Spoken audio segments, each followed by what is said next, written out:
Welcome to my channel. আমার চ্যানেলে আপনাদের স্বাগতম। আজকে আমি সয়াবিনের রেসিপি নিয়ে আপনাদের সামনে আসছি।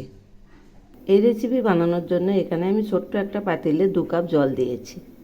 জলটা একটু একটু ফুটছে। এবার আমি এর মধ্যে সয়াবিন দিয়ে দিলাম, একটু নেড়ে দিচ্ছি। এই সয়াবিনগুলো সেদ্ধ করে নেব। এই যে দেখুন ফুটে গেছে, এগুলি হয়ে গেছে। এখন আমি এগুলি নামাবো। দেখুন সয়াবিনগুলো ছেঁকে নিয়েছি। এর মধ্যে আমি দিচ্ছি 2 চামচ ময়দা, আর সেই সঙ্গে দিচ্ছি 1 চামচ কর্নফ্লাওয়ার। এবার আমি দিচ্ছি অল্প পরিমাণ চিনি, আর সেই সঙ্গে দিচ্ছি একটু বেকিং পাউডার। এখন আমি দিচ্ছি স্বাদ মতো নুন, আর দিচ্ছি একটু চিলি ফ্লেক্স। এবার আমি দিচ্ছি 2 চামচ চালের গুঁড়ো। এখন আমি দিচ্ছি একটু চাট মশলার গুঁড়ো। এবার আমি এগুলি মেখে নিচ্ছি। এই যে এইরকম করে মেখে নেব। সয়াবিনগুলো এইরকম মোলায়েম হয়ে যাবে। এগুলি একদম আটার মতো করে মেখে নেব। এইরকম ডলে ডলে মাখবো। এই যে দেখুন মাখা হয়ে গেছে। এই যে এইরকম হয়েছে।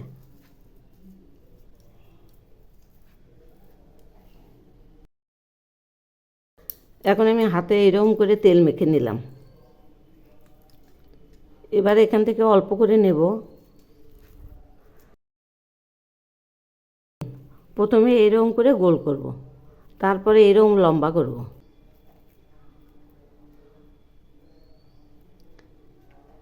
এবার আমি এইরকম করে কেটে নেব।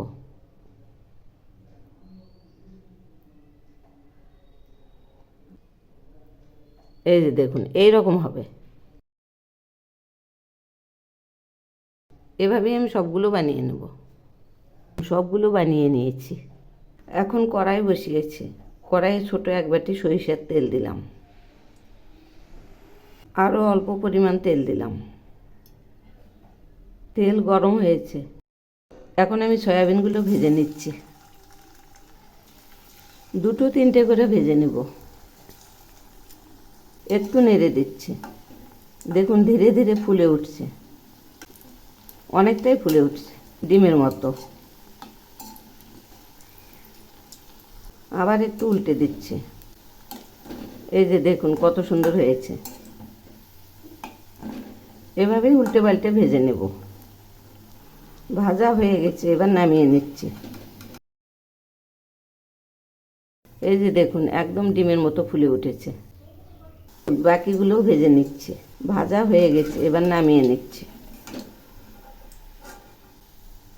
এবার আমি ওই তেলে জিরে, লং, গরম মশলা আর একটা সাদা এলাচ ফোড়ন দিলাম, আর সেই সঙ্গে দিচ্ছি একটা তেজপাতা। এখন আমি দিচ্ছি আগে থেকেই সেদ্ধ করে নেওয়া কয়েকটা আলু। আমি দিচ্ছি স্বাদ মতো লবণ, আর দিচ্ছি পরিমাণ মতো হলুদ। আলুগুলো খুব ভালো করে ভেজে নেব। আলু ভাজা প্রায় হয়ে আসছে। এবার আমি দিচ্ছি 1 চামচ পেঁয়াজ বাটা, সেই সঙ্গে দিচ্ছি হাফ টমেটো পেস্ট। এখন আমি দিচ্ছি 1 চামচ জিরে বাটা আর 1 টুকরো আদা বাটা।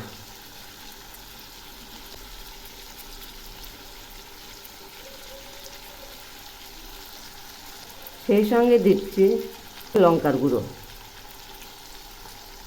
আর দিচ্ছি সামান্য একটু কাশ্মীরি লঙ্কার গুঁড়ো। সঙ্গে দিচ্ছি অল্প ধনিয়া গুঁড়ো।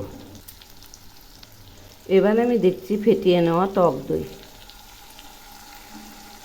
এখন এই মশলাগুলো খুব ভালো করে কষিয়ে নেব।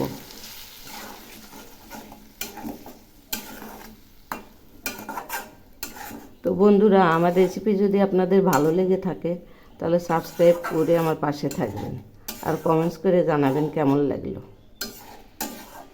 আবার একটু নেড়ে দিচ্ছি। এগুলি এখন ঘন ঘন নাড়তেই থাকবো। দেখুন কষানো প্রায় হয়ে আসছে।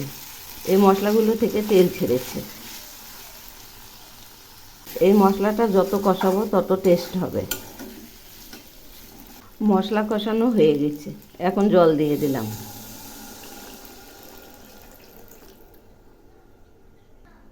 একটু নেড়ে দিচ্ছি।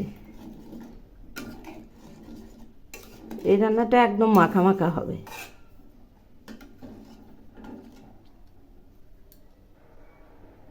ঝোল একটু একটু ফুটছে, এবার আমি এর মধ্যে সয়াবিনগুলো দিয়ে দিচ্ছি। আবার একটু নেড়ে দিচ্ছি।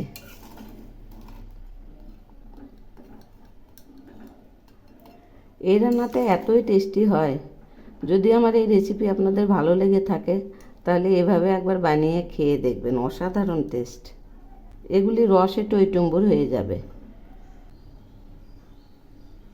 ঝোল একটু একটু ফুটছে, এবার আমি এর মধ্যে দিচ্ছি অল্প পরিমাণ চিনি। এই যে দেখুন, হাফ চামচ মতো।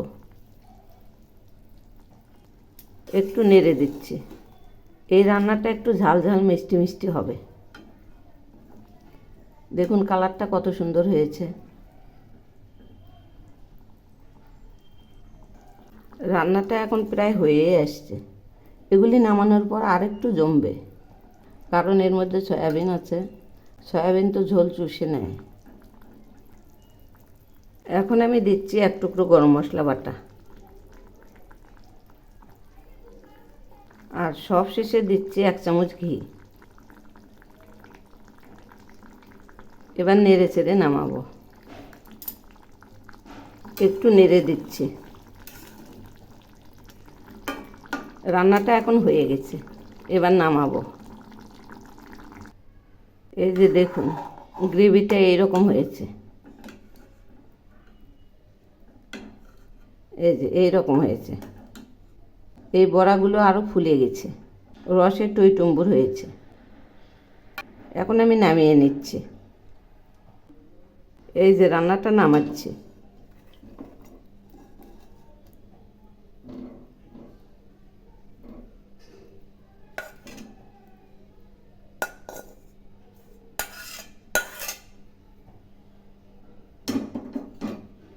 এই যে দেখুন না কত সুন্দর হয়েছে।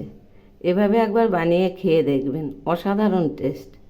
মাছ মাংস এর কাছে হার মানাবে, এত টেস্টি।